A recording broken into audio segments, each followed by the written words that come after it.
Good morning students. पिछले turn पर पिछले लेक्चर में हमने स्टडी की N+L रूल, और N+L रूल की स्टडी करने के बाद पहले एक बार रिवाइज करेंगे और उसके बाद अगले स्टेप पर स्टडी लेंगे। तो N+L रूल की जो स्टडी की उसमें आपने N+L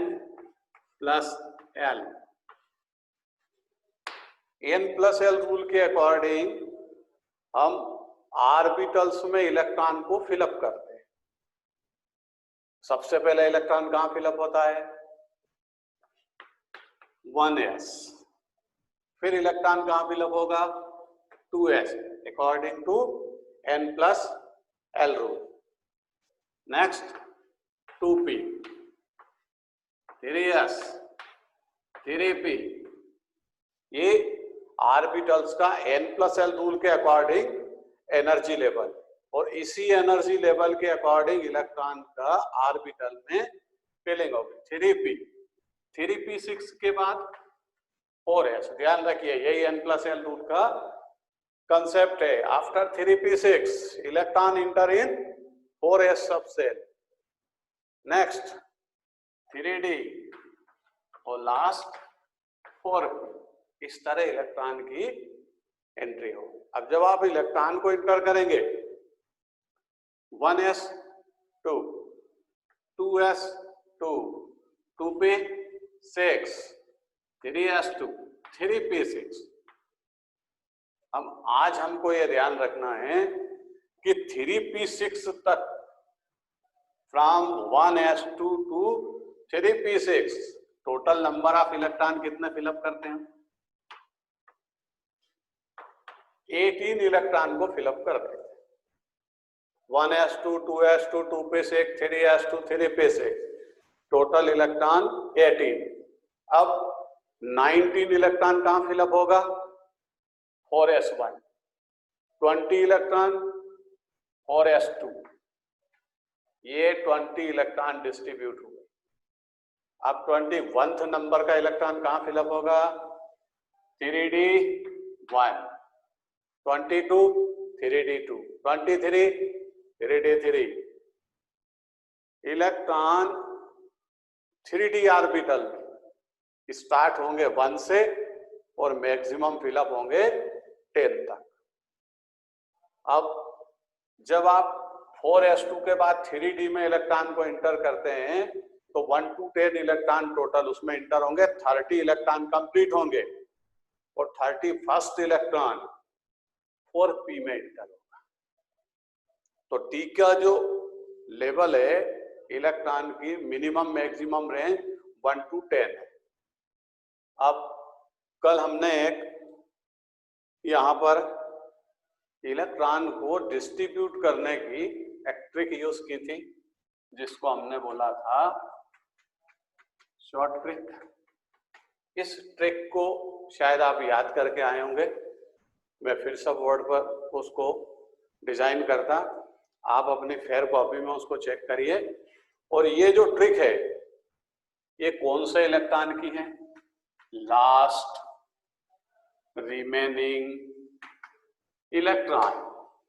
जब हम किसी भी एलिमेंट के इलेक्ट्रॉन को डिस्ट्रीब्यूट करते हैं तो हमें लास्ट रिमेनिंग इलेक्ट्रॉन में प्रॉब्लम आती है, क्योंकि वहां वैलेंसी सेल को जनरेट करना है, बैक साइड कितने फिलअप करें, इस तरह बहुत सारी प्रॉब्लम्स आती है। उसके लिए आप सिंपल सी टेक्निक याद रखिए, और वो टेक्निक क्या है? लास्ट रिमेनिंग इलेक्ट्रॉन के बेस पर। If the last remaining electron 9 then 8 1, इस तरह डिस्ट्रीब्यूट करिए। If the last remaining electron 10 then divided by 8 2। ये फर्स्ट वाला concept, if the last remaining electron 9, आप यूज करते हैं potassium. First orbit 2, second 8, third 8, last 1। और if the last remaining electron 10, तो ये आप यूज करते थे कैल्शियम में। First orbit 2, second 8, third 8, next 2। अब यहां से टेक्निक स्टार्ट होती है। क्या टेक्निक है? If the last remaining electron 11 then divided by 9। जब लास्ट रिमेनिंग इलेक्ट्रॉन 11 होंगे तब आपको डिस्ट्रीब्यूट करना 9 और ये correct configuration. the last remaining electron 12, 10 to 13, 11 to 14, 12 to 15, 13 to last में आपको 2 फिलअप रखना है, रिमेनिंग इलेक्ट्रॉन को बैक ऑर्बिट में एंट्री देना। ऑटोमेटिक कॉन्फ़िगरेशन, इलेक्ट्रॉनिक स्ट्रक्चर दोनों ही करेक्ट हो जाएंगे। If the 16 remaining, 14 to 17, 15 to 18, 19, 20, यहाँ होगा 16 to, यहाँ होगा 17 to, और यहाँ होगा 18। इस तरह इस टेक्निक के बेस पर हम इलेक्ट्रॉन को डिस्ट्रीब्यूट करते हैं। चलिए याद रखिए। अब यहां से ये हम पिछले लेक्चर में स्टडी कर चुके हैं। इस शॉर्ट ट्रिक को ध्यान रखिए, 11 to 20 तक चलेगी और ये n+l रूल का कॉन्फ़िगरेशन। सबसे पहले इलेक्ट्रॉन कहाँ फिलअप करेंगे? 1s2, फिर 2s2, 2p6, 3s2, 3p6।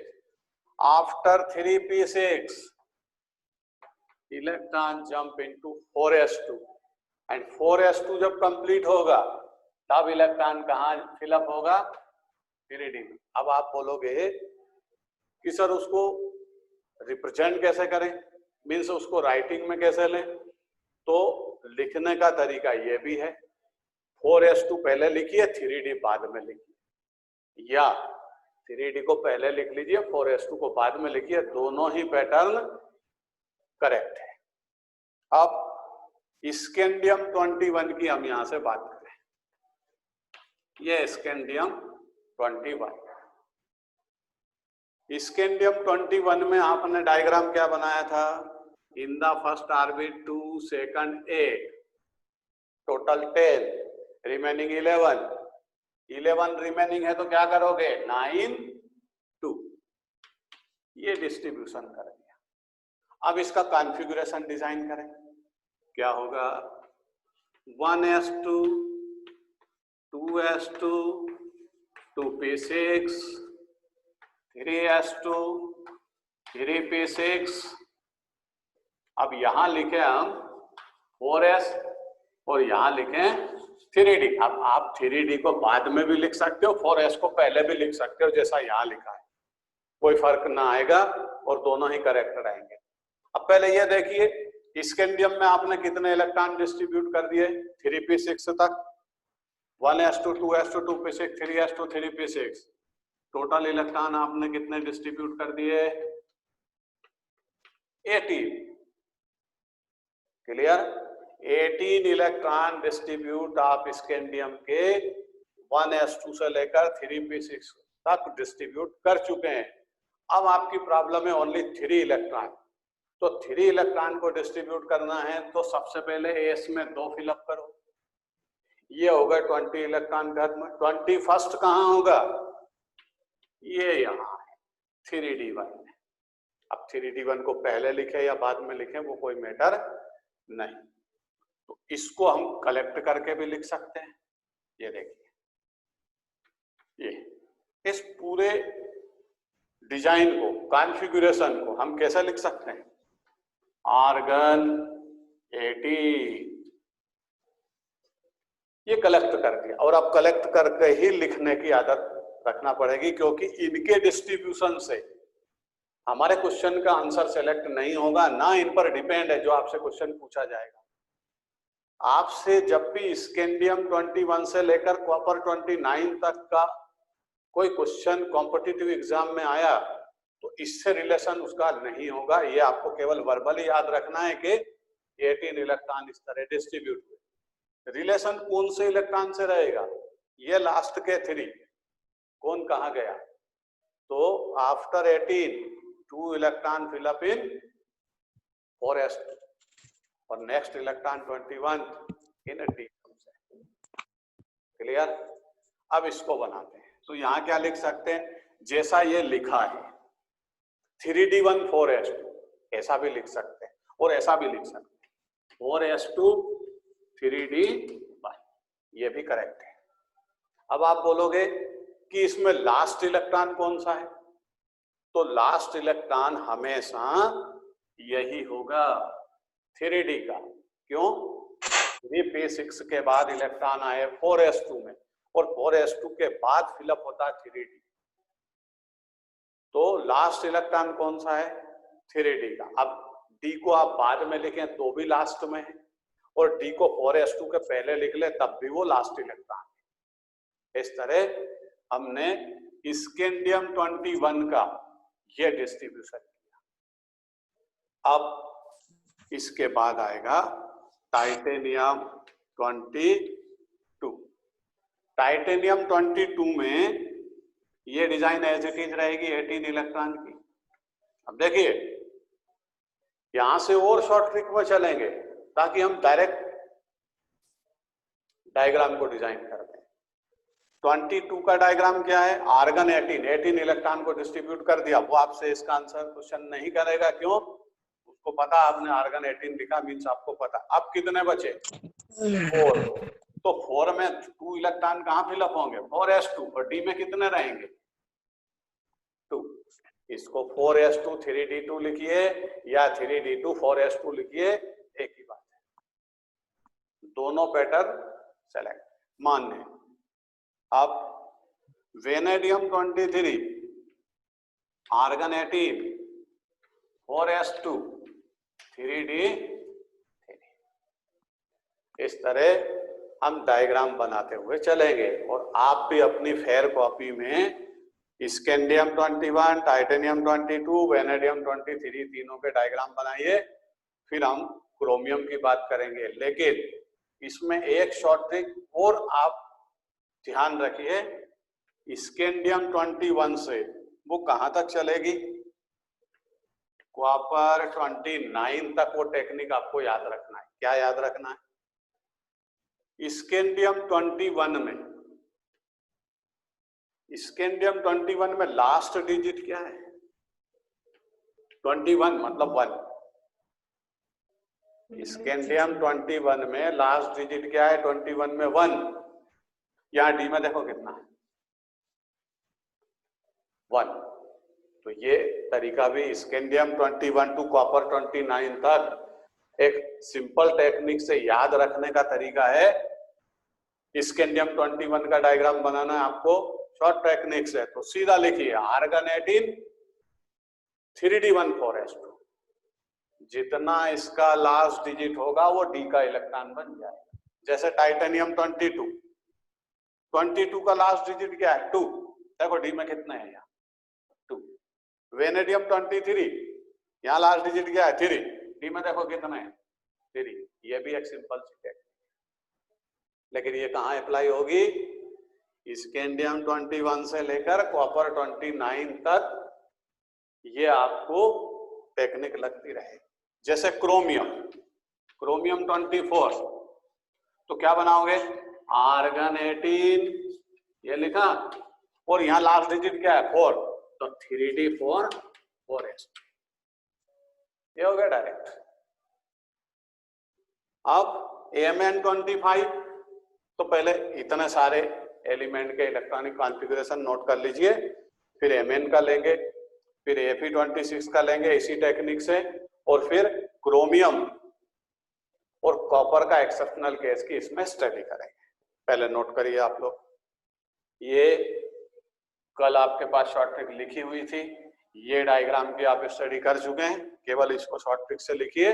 अब 1s2 2s2 2p6 3s2 को बार बार लिखने की आवश्यकता नहीं है।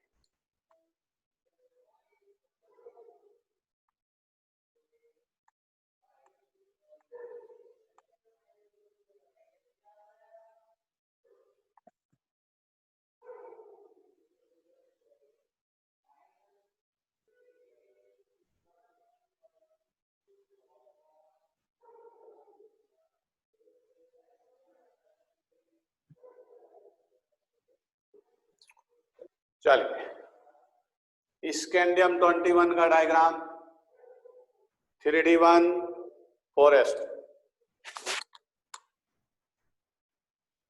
Titanium 22 argon 18 4s2 3d2। जो यहाँ लास्ट डिजिट होगी उस एलिमेंट के एटॉमिक नंबर में वो डी में इलेक्ट्रॉन फिलअप करिए। 4s2 और आर्गन 18 सब में फिक्स मिलेगा। 23 argon 18 4s2 3d3, chromium 24 3d4 4s2।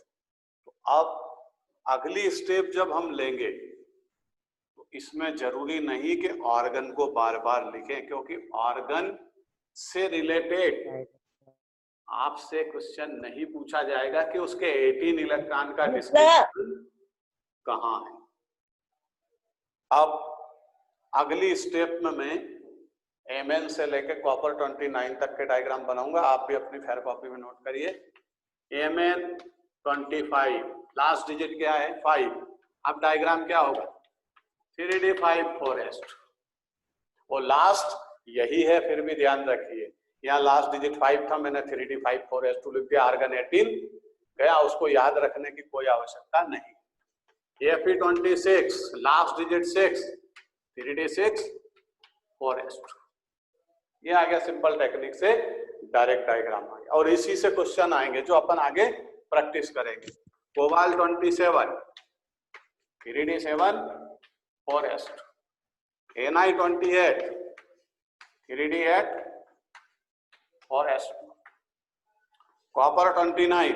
अब इसमें एक्सेप्शनल केस की स्टडी करेंगे, लेकिन इसके जस्ट बाद 3d9 4s2, ये ओरिजिनल डायग्राम है। मीन्स जब एक्सेप्शनल केस आएगा तब इसका डायग्राम चेंज हो जाता है। Last zinc 30 3d10 4s2। अब आप सोचेंगे कि D10 कंप्लीट हो चुका है और 31st इलेक्ट्रॉन अगर एलिमेंट में इंटर होगा तो तय वो कहां फिलअप होगा 4p में, और वो p ब्लॉक का एलिमेंट में इंक्लूड हो जाएगा। तो ये कहां है, ये 3d10 मतलब ये D ब्लॉक में है। तो जिंक 30 तक आपको 3d10 4s2 सारे डायग्राम बना लीजिए, इसको नोट करिए। इसके बाद हम क्रोमियम और कॉपर का जो एक्सेप्शनल केस है उसकी स्टडी करते हैं।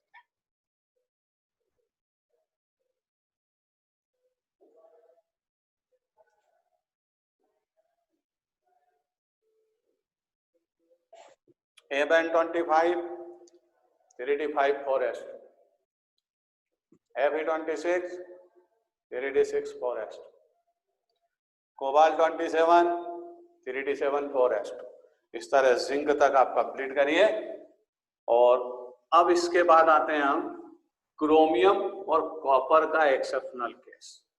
बहुत सारे ऐसे एलिमेंट है जिनमें इस तरह का एक्सेप्शनल केस है, लेकिन हमारे सामने अभी कौन है इस सीरीज में, स्कैंडियम 21 टू जिंक 30 तक हमारे पास अभी दो एलिमेंट ऐसे हैं जिनमें एक्सेप्शनल केस है। पहला क्रोमियम 24, समझिए पहले इसका ओरिजिनल डायग्राम बनाएंगे जिसको बोलते हैं हम एक्साइटेड स्टेट ऑफ क्रोमियम। क्या बोलेंगे उसको, एक्साइटेड स्टेट ऑफ क्रोमियम। क्या है एक्साइटेड स्टेट। अब आर्गन 18 बार बार ना लिखेंगे, आप देखिए इसका लास्ट डिजिट क्या है 4, तो डायग्राम क्या बनाएंगे 3d4 4s2, ये बन गया डायग्राम। अब इस डायग्राम को जब आप ऑर्बिटल में इलेक्ट्रॉन को फिलअप करेंगे तो ऐसे होंगे, ये d ऑर्बिटल नंबर में 5 होते हैं, s ऑर्बिटल 2 होते हैं, मींस इलेक्ट्रॉन 2 होंगे, ऑर्बिटल 1 होगा, एक क्लॉकवाइज दूसरा एंटी क्लॉकवाइज। s के स्टोरी खत्म। अब d की स्टोरी सुनिए। d ऑर्बिटल में कितने इलेक्ट्रॉन 4, बट उसके टोटल नंबर ऑफ ऑर्बिटल्स कितने होते हैं 5, और हुंड्स मल्टीपल ला क्या है, हुंड्स मल्टीपल ला है क्लॉकवाइज इनिशियली, पहले इलेक्ट्रॉन क्लॉकवाइज इंटर होंगे, फर्स्ट सेकंड, थर्ड, फोर्थ, ये कंप्लीट हो गया। अब इनकी काउंटिंग करते हैं। देखिए क्रोमियम 24 में इधर कौन है, आर्गन 18, तो ये 18 इलेक्ट्रॉन तो काउंट हो गए डायरेक्ट। अब 19, ये 19, ये 20, अब 21 इलेक्ट्रॉन कौन सा है, ये, क्योंकि डी ऑर्बिटल के इलेक्ट्रॉन बाद में आते हैं। 21, 22, 23, 24, इस तरह इलेक्ट्रॉन की काउंटिंग होगी। क्वांटम नंबर में भी आप जब कैलकुलेशन करेंगे तो इसी तरह काउंटिंग होगी।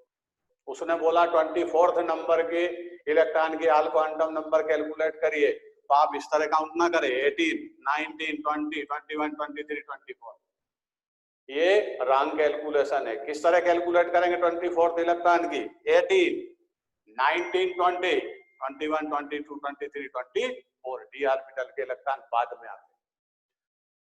चलिए अब ये D4 हुआ और ये 4s2 है, और एटम सिमेट्रिक स्टेबल होगा। कोई भी एटम की डिजाइन सिमेट्रिक जब होगी तब वो स्टेबल होती। अब यहां पर ये मॉलिक्यूल मींस क्रोमियम एटम के अंदर डी ऑर्बिटल कितने हैं, 5, लेकिन उनमें इलेक्ट्रॉन कितने हैं, 4, तो ये एसिमेट्रिक है। और ये क्या चाहता है, सिमेट्री, क्योंकि सिमेट्री ही एटम की स्टेबिलिटी का कंसेप्ट है। एटम तभी स्टेबल होगा जब उसके इलेक्ट्रॉन, उसके ऑर्बिटल्स सिमेट्रिक हो।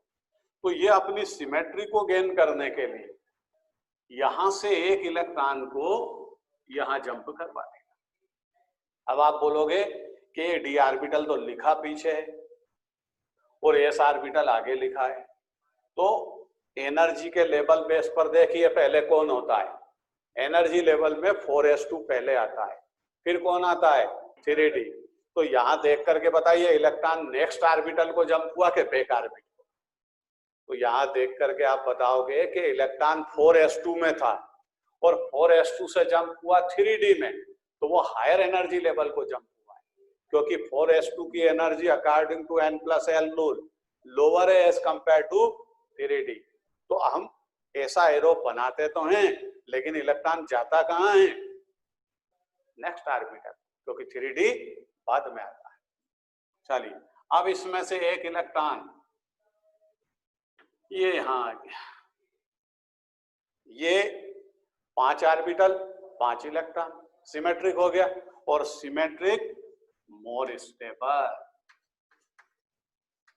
अब इसका एक फार्मूला है, उसके अकॉर्डिंग भी स्टेबिलिटी ये गेन करता है। तो यहां पर अभी केवल इतना समझिए कि अगर किसी एटम की ऑर्बिटल सिमेट्री परफेक्ट है तो उसकी स्टेबिलिटी हायर होगी। इसीलिए क्रोमियम में एक्सेप्शनल केस है।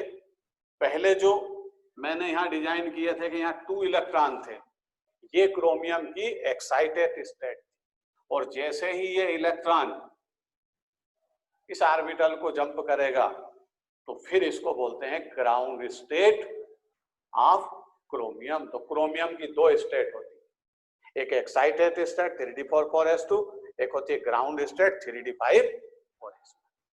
तो इलेक्ट्रॉन यहां आया, ऑर्बिटल की सिमेट्री गेन हुई और उससे उस एटम को स्टेबिलिटी मिली। मींस क्रोमियम के कितने स्ट्रक्चर डिजाइन करोगे, एक ही है 3d4,4s2, और एक क्या होगा 3d5,4s2। ये दोनों ही आपको स्टडी पैकेज में लिखा मिलेगा, और यही इसका रीजन है, एक्सेप्शनल केस है। अब इसी तरह कॉपर में भी कंसेप्ट है, और कॉपर में कितने इलेक्ट्रॉन 29। क्या डायग्राम बनाओगे, आर्गन 18, कितने इलेक्ट्रॉन गए 18, अब रिमेनिंग कितने हैं 11। क्या डायग्राम बनाओगे, लास्ट डिजिट क्या, आप तो ये देखिए कॉपर 29, 9, 9 मींस 3d9 4s2। आप 3d9 को बनाइए,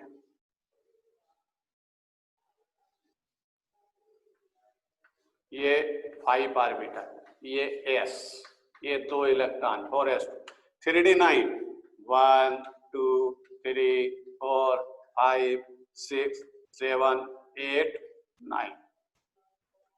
अब अगर सपोज इसको एक इलेक्ट्रॉन कहीं से मिल जाए, ये 3d9 अनस्टेबल है, असिमेट्रिक है। अगर इसको एक इलेक्ट्रॉन कहीं से मिल जाए तो ये अपनी सिमेट्री को गेन करेगा, मींस हर ऑर्बिटल में 2 इलेक्ट्रॉन प्रेजेंट होंगे। तो ये एक्साइटेड स्टेट ऑफ कॉपर, लेकिन एक इलेक्ट्रॉन जब यहां आएगा ऐसे, तो यहां क्या हो जाएगा, 3d10 4s1। इस तरह कॉपर में भी एक्सेप्शनल केस है।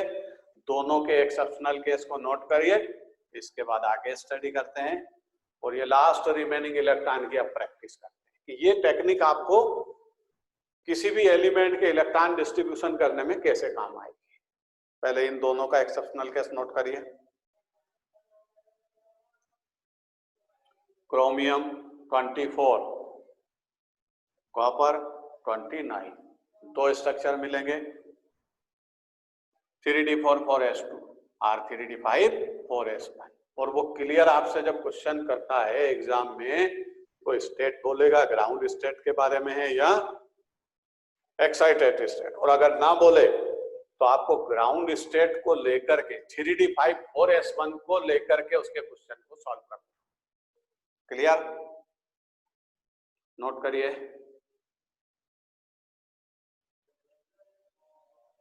कॉपर 29 का भी केस है इसी तरह, 3d10 4s1।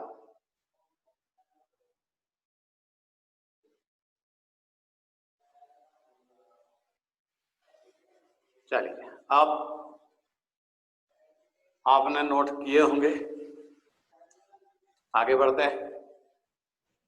अब ये जो आपको इलेक्ट्रॉन डिस्ट्रीब्यूशन, यहाँ स्कैंडियम टू कॉपर 29 जिंक 30 तक हमने टोटल स्टैटिक इलेक्ट्रॉन को डिस्ट्रीब्यूट किया। अब ये टेक्निक किसी अनदर एलिमेंट पर हमारे सामने आए और उसको डिस्ट्रीब्यूशन करना है तो कैसे यूज करते हैं उसकी प्रैक्टिस करते हैं। देखिए, जैसे एग्जाम में आया इट्रियम 39, अब आपको एलिमेंट का नाम वो देगा, एटॉमिक नंबर भी गिवन रहेगा, आपको केवल उसके इलेक्ट्रॉनिक स्ट्रक्चर को डिजाइन कर इलेक्ट्रॉनिक कॉन्फ़िगरेशन को डिजाइन करना।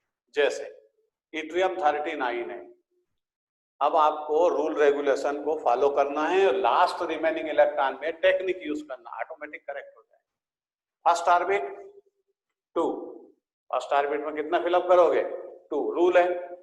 सेकंड में 8, और दूसरी चीज ध्यान रखना, स्टार्टिंग से इस टेक्निक को यूज नहीं करना है कि 39 इलेक्ट्रॉन रिमेनिंग है 37 2। रूल रेगुलेशन में फर्स्ट ऑर्बिट में कितना फिलअप करोगे 2, सेकंड में 8, थर्ड 18। अब यहां से 28, इन तीनों का टोटल 28 होता है, ये वर्बली याद रखना पड़ेगा। 39 से 28 को माइनस करो, रिमेनिंग 11। अब 11 इलेक्ट्रॉन रिमेनिंग है, तो यहां आओ चार्ट में देखो, 11 अगर रिमेनिंग होते हैं तो क्या करते हैं हम, 9 2। तो यहां पर डिस्ट्रीब्यूशन क्या होगा 9 2। अब यही से 39 से काउंटिंग स्टार्ट करते हैं और बहुत सारे एलिमेंट का इसी के बेस पर इलेक्ट्रॉनिक स्ट्रक्चर डिजाइन कर। जैसे 39 के बाद क्या आएगा, Zr40, जर्कोनियम 40। तो इसका डिस्ट्रीब्यूशन कैसे करोगे, 2 8 18, टोटल 28, रिमेनिंग 12। तो 12 की टेक्निक देखो वहां से, 12 का मीनिंग है 10। इस तरह यहां हमने 9 के प्लेस पे क्या कर दिया 10। अब आप क्या करेंगे 41 टू 48 तक के जो एलिमेंट है उनमें इलेक्ट्रॉन यहाँ इंक्रीज करते चलिए। 10 को 11 कर दीजिए, 11 के बाद 12 कर दीजिए, 13 14 15 16 17 और 18। 48 को मैं डिजाइन करके बताता आपको, CD48 यही इलेक्ट्रॉन इंक्रीज होंगे, अभी नेक्स्ट ऑर्बिट को इलेक्ट्रॉन जंप नहीं होगा। Cadmium 48, first orbit 2, second 8, third 18, total 28, remaining 20। देखिए यहां से लिस्ट में 20 रिमेनिंग होंगे तो कैसे डिस्ट्रीब्यूट करोगे? 18 यहाँ पर 18 इलेक्ट्रॉन फिलअप हो गए। अब जो नेक्स्ट इलेक्ट्रॉन एंट्री करेगा वो इस ऑर्बिटल को एंट्री करेगा, मींस पी सब सेल में एंट्री देगा, क्योंकि यहाँ डी ऑर्बिटल कंप्लीट हो चुका है। इस तरह आपको इलेक्ट्रॉन को जब हम डिस्ट्रीब्यूट करते हैं तो आपको ये टेक्निक कई जगह यूज होगी, और भी समझाते और भी प्रैक्टिस करते। लिखिए इट्रियम 39, इट्रियम 39 में फर्स्ट ऑर्बिट में 2, सेकंड 8, थर्ड 18, टोटल 28, रिमेनिंग 11, 9, 2। यही करेक्ट कॉन्फ़िगरेशन है। और इसको इलेक्ट्रॉनिक कॉन्फ़िगरेशन में कैसे डिजाइन करोगे? 1s2 2s2 2 पे 6, 3s2 3 पे 6 3d10, नेक्स्ट 4s2 4 पे 6 4d1 एंड 5s2। इस तरह इसको डिजाइन कर, तो सिंपल है वो। अब अननोन एलिमेंट अगर आपके सामने हैं तो आप इस चार्ट को कैसे यूज करते हो लिखिए। बेरियम 56 करिए डिस्ट्रीब्यूट, और इसके इलेक्ट्रॉन को डिस्ट्रीब्यूट करके आप जरा बताइए कि क्या सही है क्या गलत है। बेरियम 56 करिए distribute.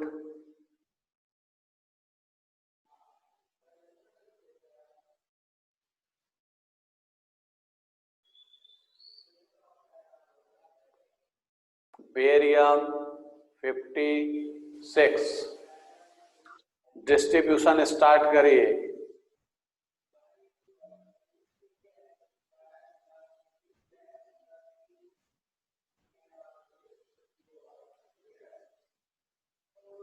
First orbit 2, second 8, third 18, total 28, remaining 28। 56 से 28 को माइनस करिए तो रिमेनिंग इलेक्ट्रॉन 28। अब 28 रिमेनिंग है तो फोर्थ सेल में 18 फिलअप करिए। तो ऑर्बिट का डिजाइन क्या हुआ? First orbit 2, second 8, third 18, fourth also 18। अब रिमेनिंग इलेक्ट्रॉन 10 है। कितना इलेक्ट्रॉन है रिमेनिंग? 10। तो 10 इलेक्ट्रॉन जो रिमेनिंग है उसमें लिस्ट में देखिए, if the last remaining electron 10 then divided 8। तब आप डिवाइड क्या करोगे? 8 और 2। First orbit 2, second 8, third 18, fourth 18, remaining 10, then 8, 2। इसी चार्ट से आपको लास्ट रिमेनिंग इलेक्ट्रॉन को डिस्ट्रीब्यूट करना है। जैसे लेंथ है नाम 57, जब आप इसको डिस्ट्रीब्यूट करोगे तो फर्स्ट ऑर्बिट में क्या होगा? 2, second 8, third 18, total 28, remaining 29। Then next 18 minus करिए, रिमेनिंग 11। जैसे ही आपको लास्ट रिमेनिंग इलेक्ट्रॉन 11 है, आपको डिस्ट्रीब्यूट करना पड़ेगा 9, 2, 8 और 3 का आपने जैसे ही डिस्ट्रीब्यूशन किया वो आंसर इनकरेक्ट हो जाएगा। तो आपको ध्यान रखना एग्जाम में कि लास्ट रिमेनिंग इलेक्ट्रॉन अगर 11 है तो आपको लास्ट में डिवाइड क्या करना है? 9 और प्रैक्टिस करते हैं।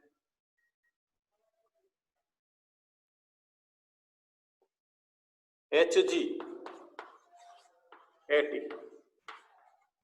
करिए distribution. In the first orbit 2, second 8, third 18। आपको रूल रेगुलेशन समझाया था कि एलिमेंट में एटॉमिक नंबर मोर देन 75 है तो डिस्ट्रीब्यूशन करिए 2 8 18 32 टोटल, वर्बली याद रखिए 60 रिमेनिंग 20 का चार्ट देखिए, last remaining electron 20 then divided by 18। आपको इस टेक्निक से बाहर नहीं जाना, 9 से लेकर 20 तक की टेक्निक है, तो लास्ट रिमेनिंग इलेक्ट्रॉन में ये आपको यूज करना, automatic electronic configuration, electronic structure correct हो जाएगा कुछ एलिमेंट को छोड़कर।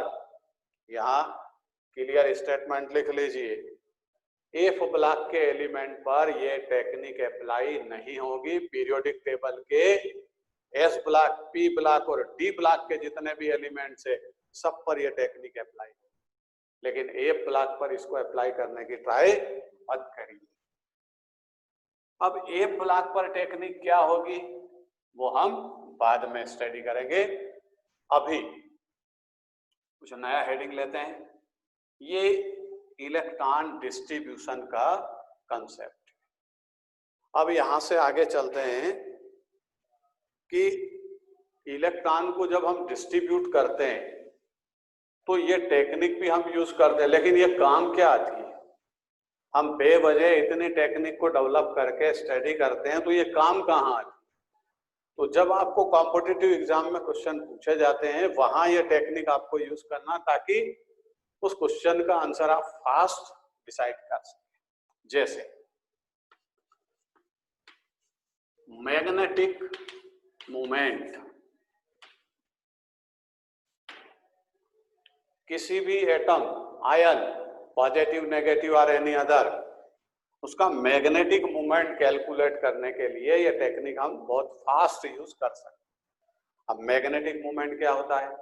मैग्नेटिक मोमेंट जब हम किसी मटेरियल को मैग्नेटिक फील्ड में प्लेस करते हैं तो वो मैग्नेटिक फील्ड के साइड टूवर्ड्स अट्रैक्ट होगा या रिपेल होगा, दो में से एक काम करेगा।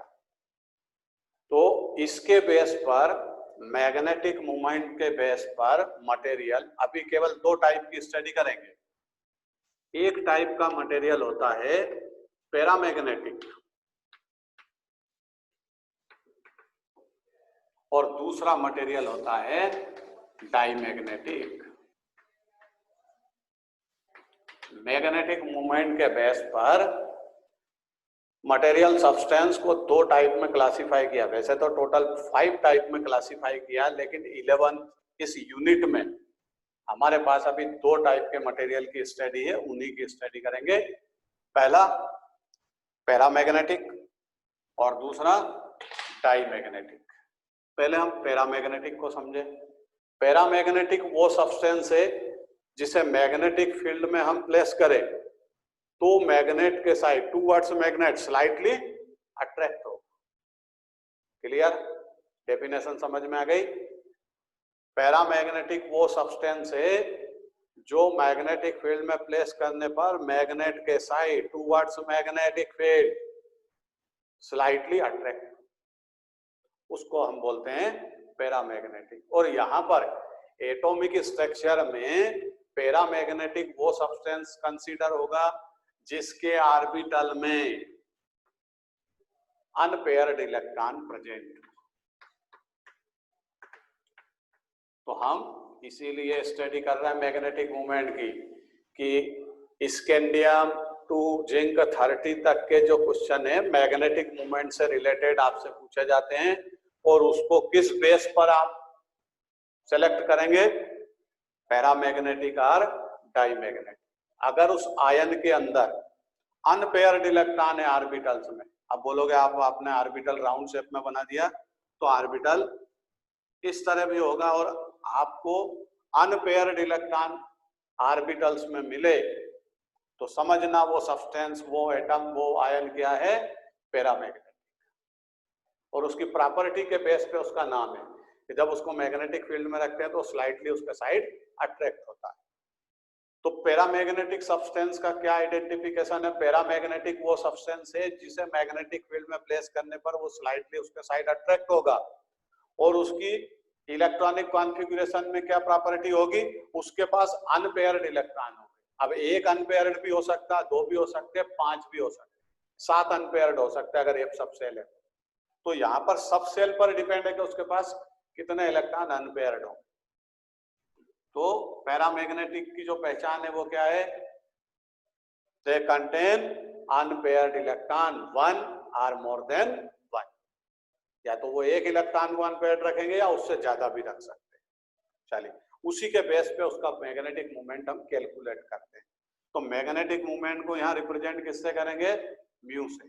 और इसका फार्मूला है इलेक्ट्रॉन के अनपेयर्ड नंबर के बेस पर मटेरियल का मैग्नेटिक मोमेंट होगा।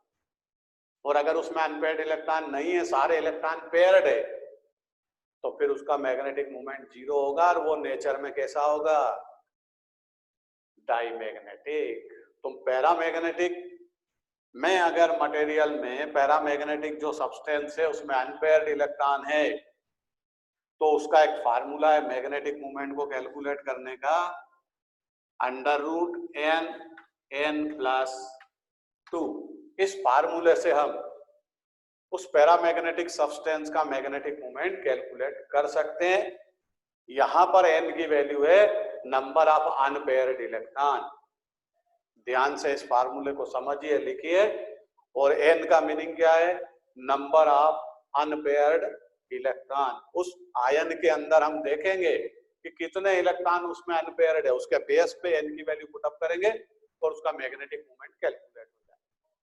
चलिए, अब चलते हैं डाईमैग्नेटिक सब्सटेंस पे। डाईमैग्नेटिक सब्सटेंस वो है जिसे मैग्नेटिक फील्ड में रखें तो वो स्लाइटली रिपेल होगा towards magnetic field. Magnetic field से वो स्लाइटली दूर जाएगा। और इसके अंदर कोई सा भी ऑर्बिटल मिले आपको, s मिले, p मिले, d मिले, उनके इलेक्ट्रॉन पेयर्ड होंगे। जिस मटेरियल के अंदर लास्ट, स्टार्टिंग के इलेक्ट्रॉन की बात नहीं कर रहे हैं, last electron if the paired, तो वो नेचर में डाईमैग्नेटिक होगा।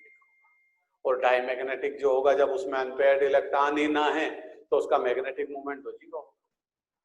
इस तरह हम मैग्नेटिक मोमेंट को अब कैलकुलेट करेंगे और ये शॉर्ट ट्रिक जो हमने सीखी है इसका उपयोग करें, इसको यूज करें। इन सबको नोट करिए।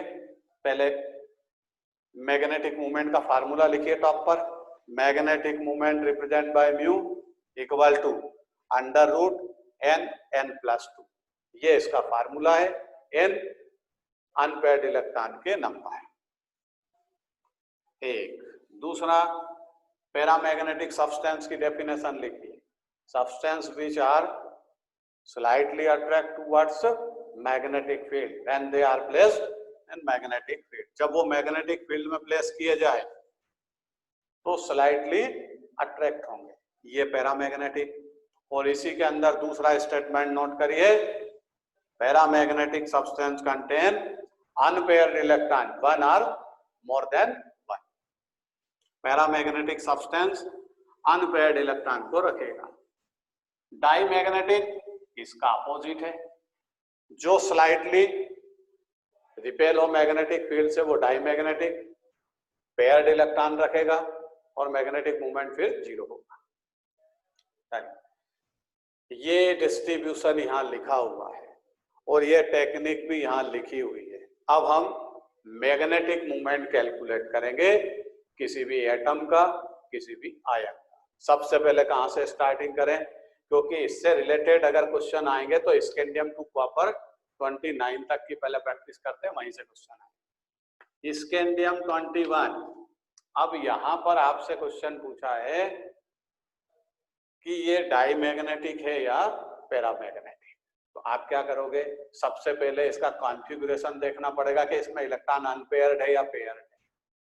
तो क्या करें, लास्ट में क्या लिखा, आप ज्यादा डिटेल नहीं लिखेंगे कि 2 8 18 32 लिखे जा रहे हैं। आपको शॉर्ट ट्रिक समझाइए। लास्ट डिजिट क्या है स्कैंडियम की, 1। तो आपको क्या लिखना, 3d14s2, ये लिख दिया। स्कैंडियम 21 का जो लास्ट डायग्राम है वो क्या है, 3d14s2। अब लास्ट इलेक्ट्रॉन कौन सा है, लास्ट इलेक्ट्रॉन तो 3d1 है ना, 4s2 तो पहले एंट्री होते हैं, तो 3d1 इसका लास्ट इलेक्ट्रॉन है। तो 3D1 को डिजाइन करना। और ये 4s2, ये 4s2 और यहाँ D में कितना इलेक्ट्रॉन? 1, ये 3D1। तो लास्ट इलेक्ट्रॉन तो ये है ना, और स्कैंडियम 21 में लास्ट इलेक्ट्रॉन अनपेयर्ड है, तो ते नेचर में पैरामैग्नेटिक। अब आपसे क्वेश्चन ऐसे नहीं, किस तरह पूछा जाएगा समझिए। ये स्कैंडियम को ट्राई पॉजिटिव आयन में कन्वर्ट किया। किसमें कन्वर्जन किया? ट्राई पॉजिटिव आयन में कन्वर्जन किया, और फिर पूछा इसके बारे में बताओ ये पैरामैग्नेटिक है या डाईमैग्नेटिक। तो आपके आंसर क्या होंगे जरा लिख करके बताइए और समझिए। पहले स्कैंडियम 21 का जो डायग्राम है वो क्या है? आर्गन 18, ये तो इस तरफ है, और 3D1 4s2। अब इसको ट्राई पॉजिटिव आयन में कन्वर्ट किया। तो प्रॉब्लम ये है कि try positive ion means positive ion का फॉर्मेशन कब होता है? ये सिंपल सी टेक्निक है, 9th-10th में भी आपने स्टडी की है। कोई एलिमेंट, कोई एटम जब अपने वैलेंसी इलेक्ट्रॉन को रिलीज करे तो वो पॉजिटिव आयन में कन्वर्ट होता है, लॉस ऑफ इलेक्ट्रॉन। और कोई इलेक्ट्रॉन को गेन कर ले तो नेगेटिव आयन में कन्वर्ट होता, और अगर ऐसा ना करे तो फिर वो न्यूट्रल एटम। तो इसको ट्राई पॉजिटिव आयन में कन्वर्जन किया। तो आप ये बताइए कि स्कैंडियम में से 3 इलेक्ट्रॉन रिलीज हुए, कहां से जाएंगे? 2 ये जाएंगे 4s2 के। और एक चीज और ध्यान रखिए, हमेशा जब भी इलेक्ट्रॉन रिलीज होंगे 4s2 के पहले रिलीज होंगे, नॉट 3D। क्यों? जो पहले आया है वो पहले जाएगा, ये रूल है। पहले इलेक्ट्रॉन कौन से आए थे इसमें? 18 इलेक्ट्रॉन तो फिलअप हुए। अब 18 इलेक्ट्रॉन में लास्ट के 3 इलेक्ट्रॉन में 2 इलेक्ट्रॉन 4s2 में पहले आए और फिर 3D में आया। तो इन 3 इलेक्ट्रॉन में पहले कौन आया? 4s2। तो यही इलेक्ट्रॉन पहले रिलीज होगा। अगर सपोज आपको ऐसा बोला जाए कि स्कैंडियम डाईपॉजिटिव, स्कैंडियम डाईपॉजिटिव आयन में कन्वर्जन किया, तो आप कौन से 2 इलेक्ट्रॉन रिलीज करोगे? आपको 4s2 के 2 इलेक्ट्रॉन रिलीज करना पड़ेंगे। आप D का इलेक्ट्रॉन रिलीज नहीं कर सकते। क्यों? क्योंकि रूल है जो पहले आता है वो पहले जाता है। बाय मिस्टेक कोई आगे पीछे इधर उधर चले जाते हैं, वरना दुनिया का रूल क्या है? जो पहले आता है वो पहले जाएगा। तो 4s2 के इलेक्ट्रॉन पहले आए हैं, ये पहले जाएंगे, पहले रिलीज ये होंगे, फिर D के इलेक्ट्रॉन रिलीज होंगे। अगर हम केस स्टडी करें स्कैंडियम डाईपॉजिटिव आयन का और वो पूछेगा बताओ ये पैरामैग्नेटिक है या डाईमैग्नेटिक, तो आप क्या करेंगे? ये s ऑर्बिटल के 2 इलेक्ट्रॉन को रिलीज करो और D में 1 इलेक्ट्रॉन लास्ट है जो अनपेयर्ड है। इसका मतलब स्कैंडियम डाईपॉजिटिव आयन किस नेचर का है? पैरामैग्नेटिक। कौन से नेचर का है? Paramagnetic in nature. क्यों? उसके पास 1 लास्ट इलेक्ट्रॉन अनपेयर्ड है, D ऑर्बिटल। अब पैरामैग्नेटिक नेचर का है तो ये मैग्नेटिक फील्ड के साइड स्लाइटली अट्रैक्ट होगा। अब मैग्नेटिक मोमेंट पता करें। Mu equal to √n+2। चलिए, अब अनपेयर्ड इलेक्ट्रॉन के नंबर मींस n, तो n की वैल्यू क्या है? 1। वैल्यू पुट अप करो।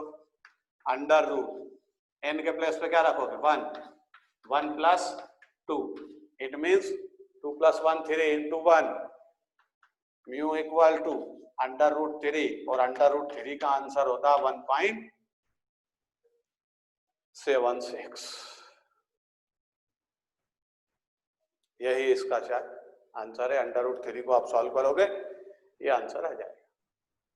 तो समझाने का मतलब क्या है कि वो जब एटम को आयन में कन्वर्जन करेगा तो आपको 2 बातों का ध्यान रखना है कि एक तो इलेक्ट्रॉन पहले 4s के रिलीज करना है जो पहले से 2 है, उसके बाद अगर वो ज्यादा इलेक्ट्रॉन को रिलीज करने बोले तो फिर डी ऑर्बिटल में एंट्री देना, मीन्स वहां से फिर सबसे फर्स्ट जो आया था वही जाएगा। क्यों कि इसमें 3p6 के बाद कौन आया था 4s2, 4s2 के बाद 3d के इलेक्ट्रॉन आते, तो जो पहले आता है वो पहले जाएगा, ये रूल है। ये 1.76 √3 का संभवतः आंसर होगा, पॉसिबिलिटी, और यही इसका मैग्नेटिक मोमेंट है। चलिए आगे बढ़े।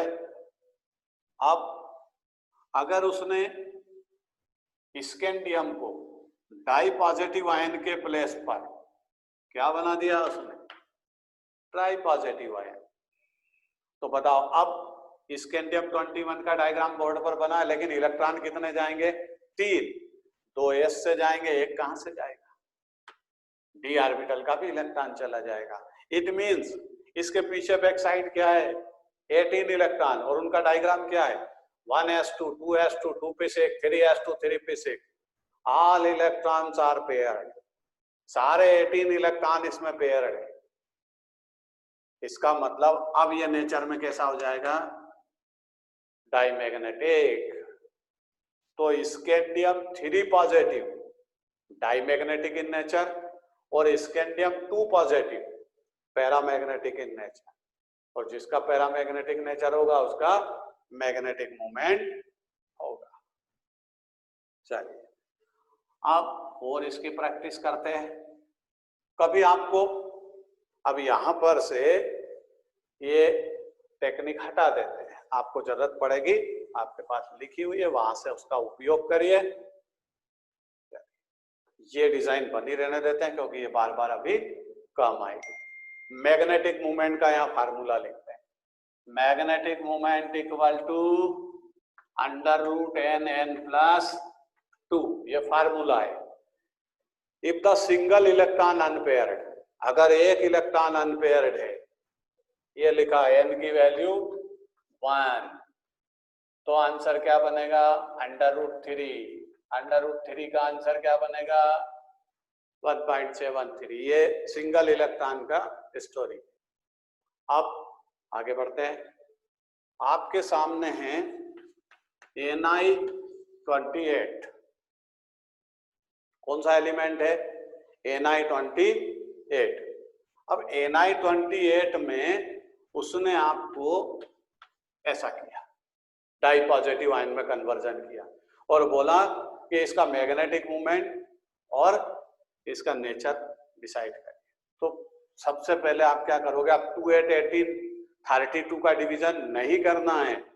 आपको जो टेक्निक समझाई है स्कैंडियम 21 से कॉपर 29 तक की, के लास्ट डिजिट को देखिए वही डी का इलेक्ट्रॉन है, तो निकिल 28, Ni28 का लास्ट डिजिट क्या है 8, इसका डायग्राम बनाइए 3d8 4s2, ये बन गया।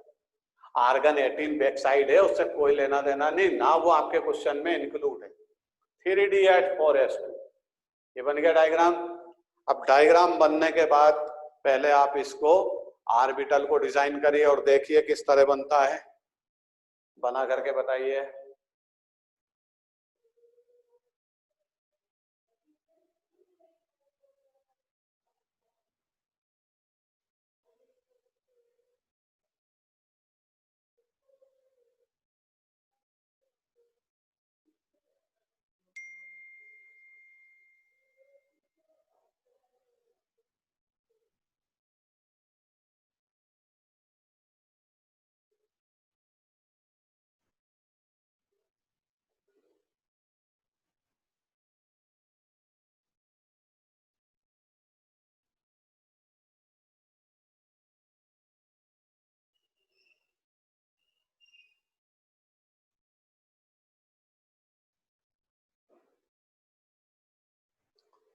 अब आपने Ni28 का जो डायग्राम है डायरेक्ट, क्योंकि यहाँ हम मैग्नेटिक मूवमेंट कैलकुलेट करने की टेक्निक सीख रहे हैं, किसी का इलेक्ट्रॉनिक कॉन्फ़िगरेशन से हमको लेना देना नहीं। हाँ, इलेक्ट्रॉनिक कॉन्फ़िगरेशन पूछे तो फिर इलेक्ट्रॉनिक कॉन्फ़िगरेशन में टाइम लगा। यहाँ आपसे पूछा है मैग्नेटिक मूवमेंट क्या है, तो आप इलेक्ट्रॉनिक कॉन्फ़िगरेशन को अगर टाइम दोगे तो आंसर देर से आएगा। तो यहाँ पर nickel Ni28 dipositive ion का नेचर आपको बताना है और उसका मैग्नेटिक मोमेंट कैलकुलेट करना है। तो डायरेक्ट डायग्राम क्या होगा, लास्ट डिजिट क्या है निकल की Ni28 8 3d at 4s, जो लास्ट डिजिट यहाँ होती है वही डी के इलेक्ट्रॉन होते हैं, 4s2 तो सब में कांस्टेंट होगा। चलिए डायग्राम बनाइए। ये 3d at 5 ऑर्बिटल्स s के तो ये तो 1 2 3 4 5 6 7 8, ये 8 इलेक्ट्रॉन फिलअप किए अकॉर्डिंग टू हुंस मल्टीपल। तो इलेक्ट्रॉन एस सब सेल में ऑलरेडी पहले से प्रेजेंट है।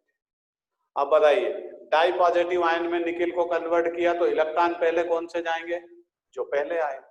जो पहले आए तो 4s2 पहले आया था, 4s2 के 2 इलेक्ट्रॉन गए। डी में कितने बचे 8।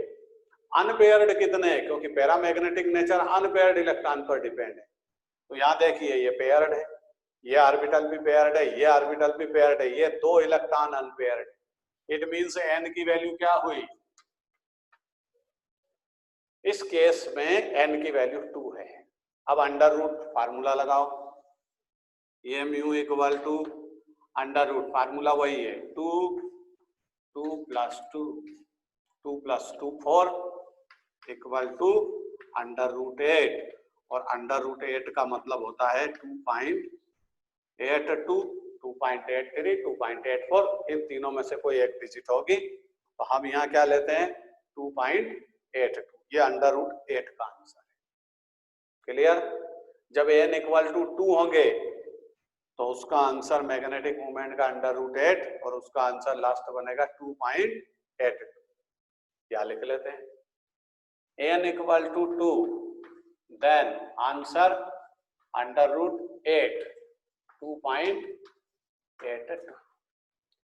ये मैग्नेटिक मूवमेंट की कैलकुलेशन है। Magnetic movement depend upon number of unpaired electrons. Next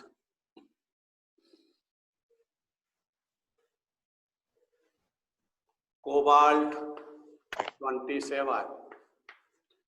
आप पहले डायरेक्ट डायग्राम बनाइए 3d7 4s2, ये बन गया इसका डायग्राम। अब आपको डाई पॉजिटिव आयन में कन्वर्जन किया तो 2 इलेक्ट्रॉन गए। अब 2 इलेक्ट्रॉन गए तो ये गए। अब और डायरेक्ट क्वेश्चन को सॉल्व करने की कोशिश करिए।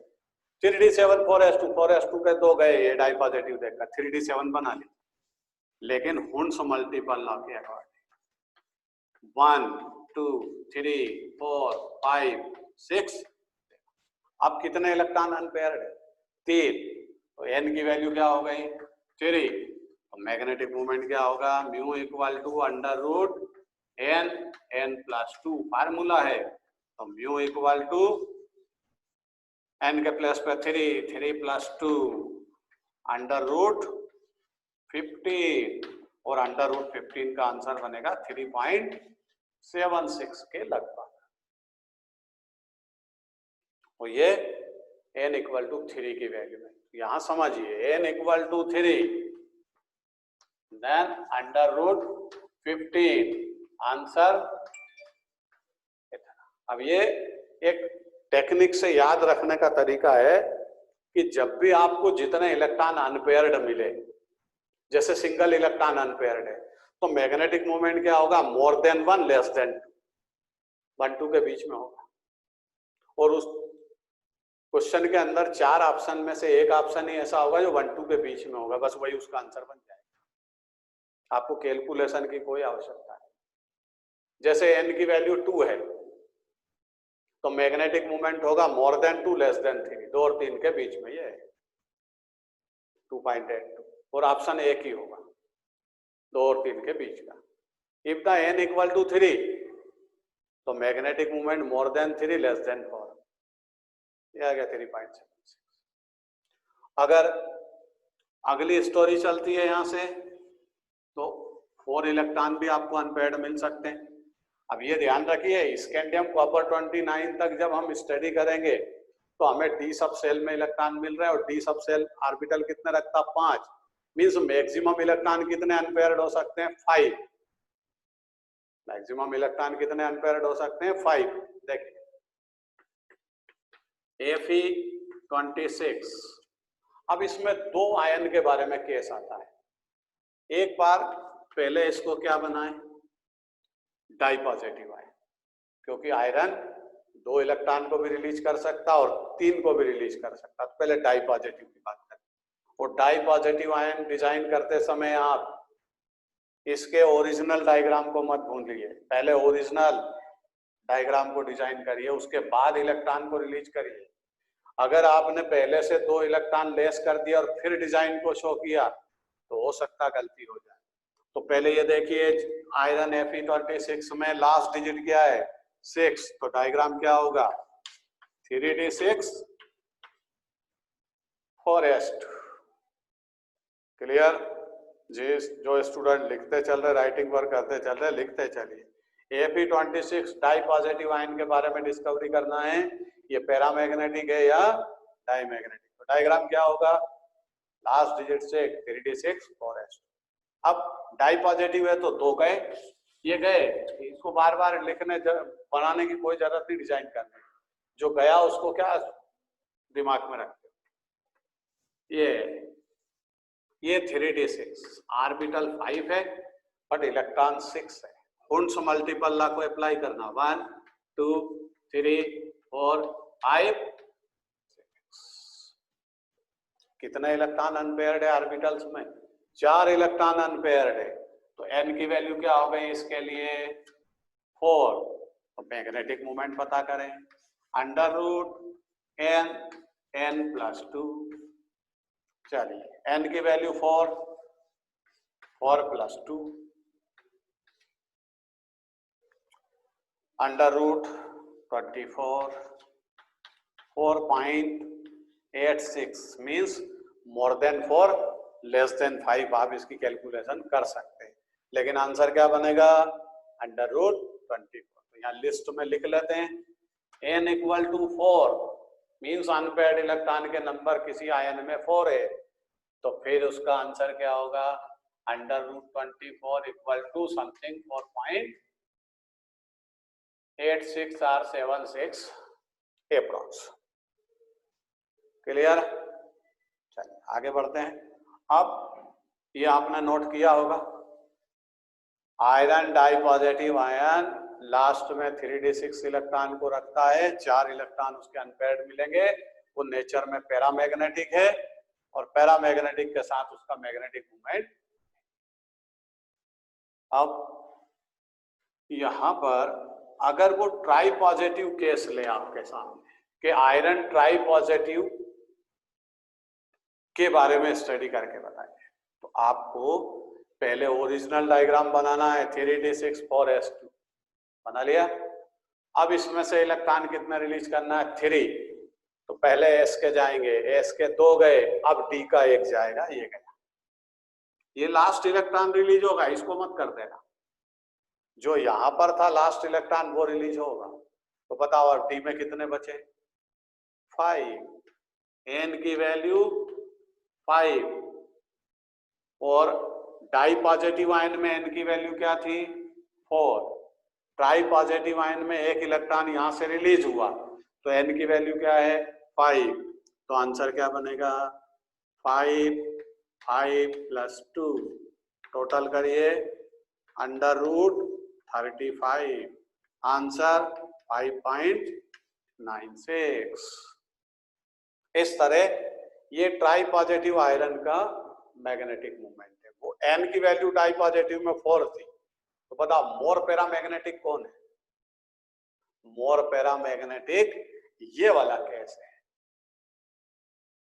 मैक्सिमम इलेक्ट्रॉन अनपेयर्ड वो पैरामैग्नेटिक नेचर को ज्यादा रखेगा।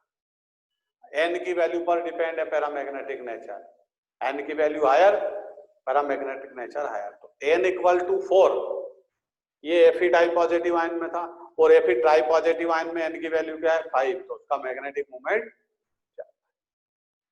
n = 5 √35 = 5.96। ये अब स्कैंडियम 21 टू कॉपर 29 तक 5 इलेक्ट्रॉन अनपेयर्ड हो सकते हैं ऐसा हम सोचते हैं, लेकिन हमारे सोचने से कोई क्वेश्चन का आंसर नहीं बनता। इसलिए कभी कभी एग्जाम में आपको एक इस टाइप का क्वेश्चन दिया जाता है कि उसके अंदर है तो डी ऑर्बिटल, लेकिन उसमें अनपेयर्ड इलेक्ट्रॉन के नंबर 5 से ज्यादा मिल सकते हैं। तो कितने मिलेंगे जरा देखते हैं।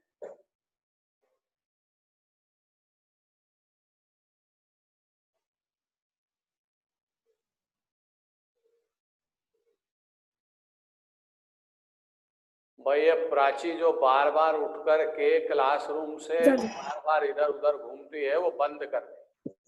अब कोई भी स्टूडेंट आएगा तो उसको परमिट नहीं करूंगा।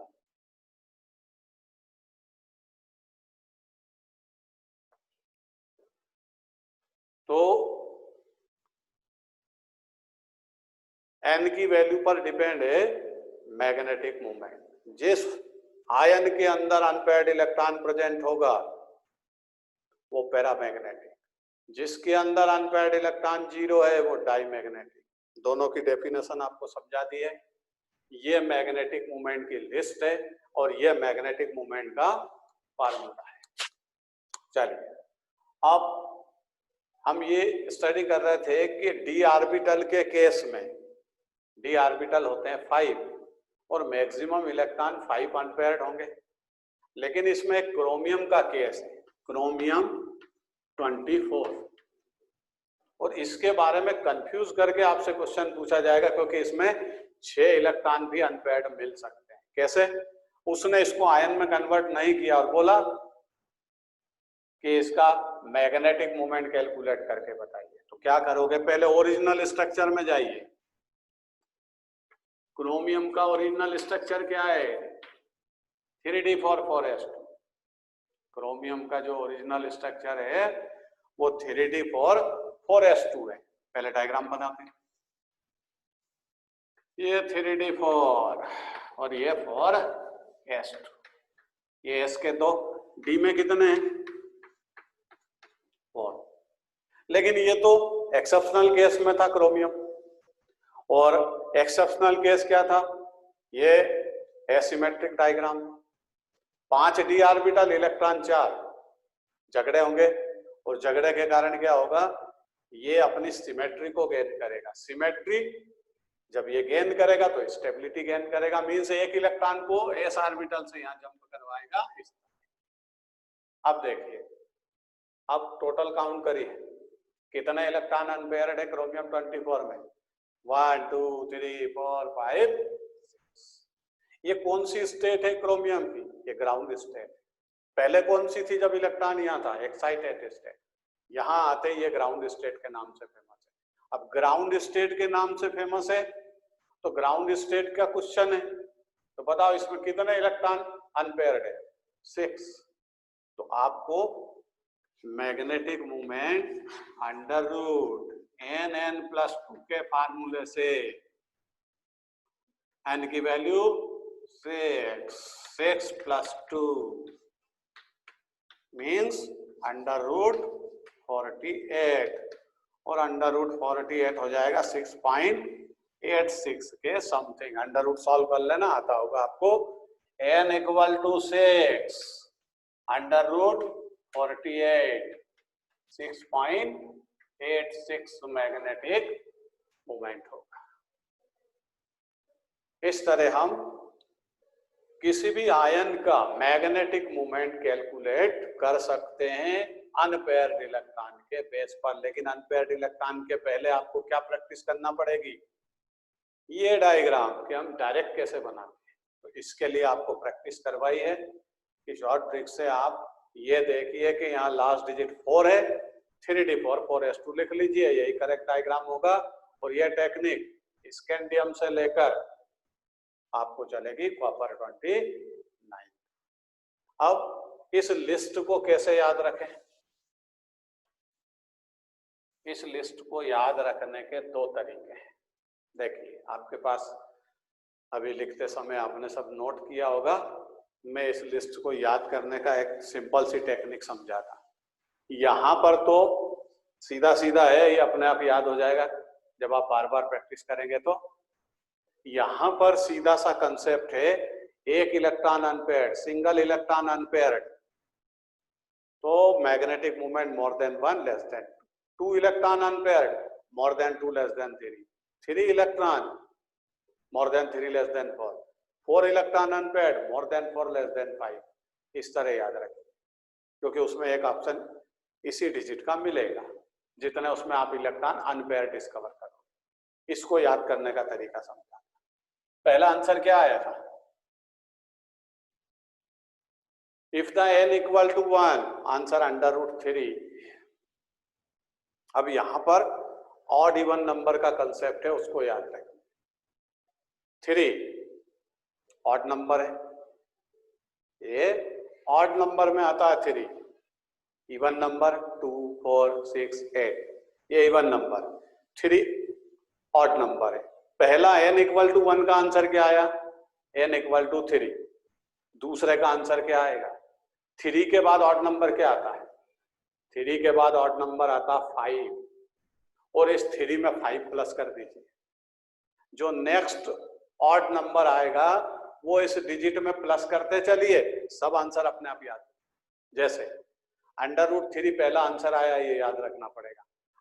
3 के बाद ऑड नंबर क्या? 5, इसमें प्लस करो, ये हो गया 3 + 5 8। सेकंड का आंसर √8 आएगा। अगला, अब इसमें 5 प्लस किया था ऑड नंबर, 5 के बाद ऑड नंबर क्या था? 7, इसमें 7 प्लस करो, 8 + 7 15, ये आ गया तीसरा आंसर। अब 7 के बाद ऑड नंबर क्या आएगा? 9, इसमें 9 प्लस करो, ये आंसर आएगा। 9 के बाद क्या आएगा? 11, इसमें प्लस करो, ये आ गया। 11 के बाद क्या आएगा? 13, यहाँ प्लस कर दो, सबके नंबर अपने आप आए। तो एक ये याद रखने का तरीका है कि ऑड नंबर 3 के बाद से अगली स्टेप की कैलकुलेशन करना है तो उसके बाद जो ऑड नंबर आता है उसको प्लस करते चलो, आंसर आते। तो ये है पैरामैग्नेटिक एंड डाईमैग्नेटिक सब्सटेंस और इनकी कैलकुलेशन। चलिए, इसके बाद अब कल की स्टोरी स्टार्ट करेंगे। आप इतना अपने पैकेज से स्टडी करिए और कल की स्टोरी यहां से स्टार्ट करेंगे कि इलेक्ट्रॉन डिस्ट्रीब्यूशन में ऑर्बिटल का शेप क्या होता है और ऑर्बिटल को किस तरह हम कैलकुलेट करते हैं।